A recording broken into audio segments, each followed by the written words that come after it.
साथियों नमस्कार। मैं हूं डॉक्टर जुगल प्रसाद और आप देख रहे हैं सुबह का संदेश। साथियों, गणेश जी का 2 दांत था, लेकिन एक दांत कैसे रह गया और वे एक दंत क्यों कहलाए। साथियों, ब्रह्मवैवर्त पुराण में यह वर्णन किया गया है कि परशुराम ने पृथ्वी को क्षत्रियों से रहित करके अपने गुरु शिव को नमस्कार करने तथा गुरु पत्नी पार्वती को तथा दोनों गुरुपुत्र कार्तिकेय और गणेश को देखने के लिए कैलाशपुरी पहुँचे। कैलाशपुरी में रत्नों से जड़े हुए बड़े बड़े मकान थे। उसमें अक्षों के 1 अरब दिव्य भवन थे। 1 अरब दिव्य भवन, और उस जमाने में मुझे तो यह संभव ही नहीं लगता है। खैर, वहाँ पारिजात के वृक्ष लगे थे, सुगंधित एवं खिले हुए पुष्प समूहों से लदे हुए थे। कल्प वृक्षों के पेड़ भी लगे थे। इन सभी चीज़ों को देखकर परशुराम का मन अत्यंत प्रसन्नता से खिल उठा। फिर सामने ही उन्हें शंकर जी का शोभायमान आश्रम दिखाई दिया, जिसे विश्वकर्मा ने बहुमूल्य सुनहली मणियों द्वारा उसकी रचना की थी। उसमें हीरे जड़े हुए थे। वह 15 योजन ऊंचा तथा 4 योजन लंबाई में फैला हुआ था। साथियों, 1 योजन बराबर 8 किलोमीटर होता है और 15 योजन 8 मील होता है, और 15 योजन का मतलब है 120 मील ऊंचा, और 4 योजन चौड़ा यानी 32 मील चौड़ाई में फैला हुआ था। परशुराम नंदी की आज्ञा लेकर आश्रम के अंदर घुसे। अंदर में बहुमूल्य रत्नों के सैकड़ों मंदिर दिखाई दिया। किवाड़ में हीरे जड़े थे। उसमें मोतियों एवं शीशे लगे थे। इधर लोग कहते हैं शंकर को कुछ नहीं था, वो झोपड़ी में रहते थे। लेकिन यहाँ पर यह वर्णन किया गया है कि उनके किवाड़ में हीरे जड़े हुए थे, मोतियाँ लगी हुई थी, शीशे लगे हुए थे।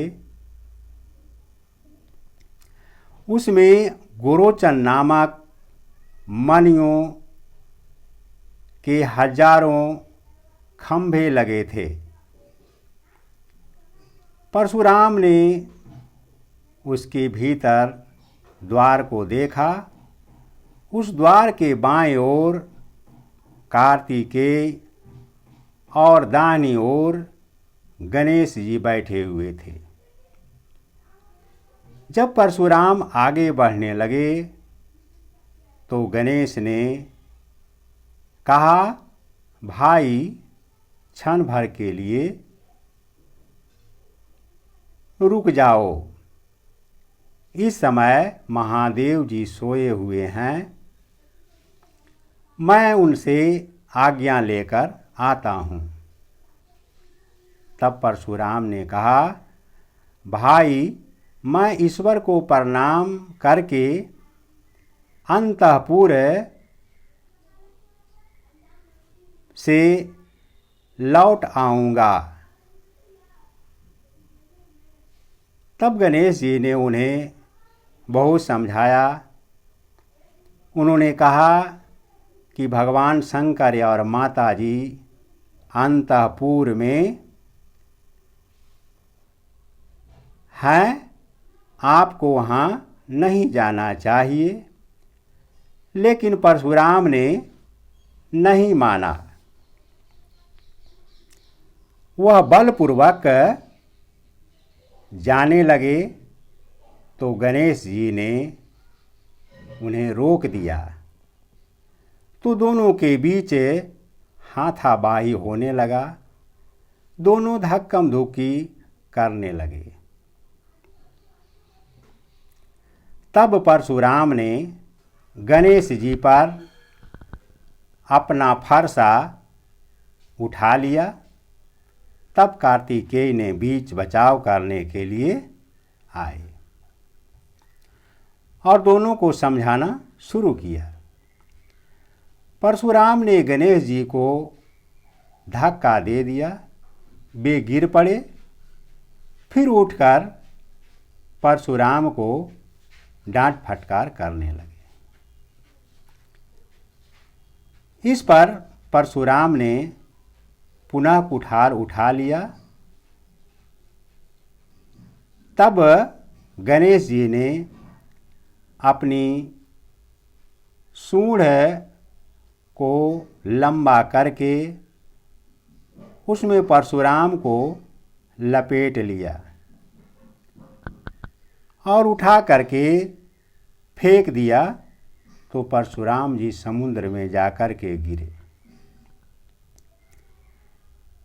पता नहीं समुद्र कितना दूरी पर था और वे किस तरह से फेंके कि वे समुद्र में जा कर के गिरे। जब परशुराम तैरने लगे तो उन्हें पुनः अपने सूंड से लपेट करके चारों तरफ घुमाया। तो परशुराम को बैकुंठ दिखाई दिया, जहाँ पर श्री कृष्ण का निवास स्थान था। परशुराम ने अपना अमोघ फरसा गणेश जी पर चला दिया।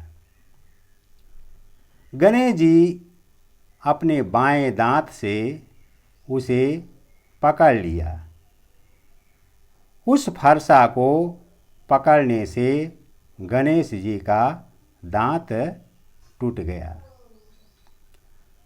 और उसी समय से उन्हें एक दंत कहा जाता है। साथियों, इस प्रकार की कहानी गढ़ी गई है जिसमें वास्तविकता कम और झूठ ज़्यादा दिखाई देता है। एक तो मनुष्य के शरीर पर हाथी का गर्दन नहीं रह सकता है। दूसरे, परशुराम अपने गुरु माता एवं गुरु पुत्रों से मिलने के लिए आए थे। तो ऐसी स्थिति में दोनों के बीच युद्ध नहीं हो सकता है, मारपीट नहीं हो सकता है। साथियों, मेरा उद्देश्य कहानी कह करके मनोरंजन करना नहीं है, बल्कि कहानी की वास्तविकता को समझना है, चिंतन मनन करना है।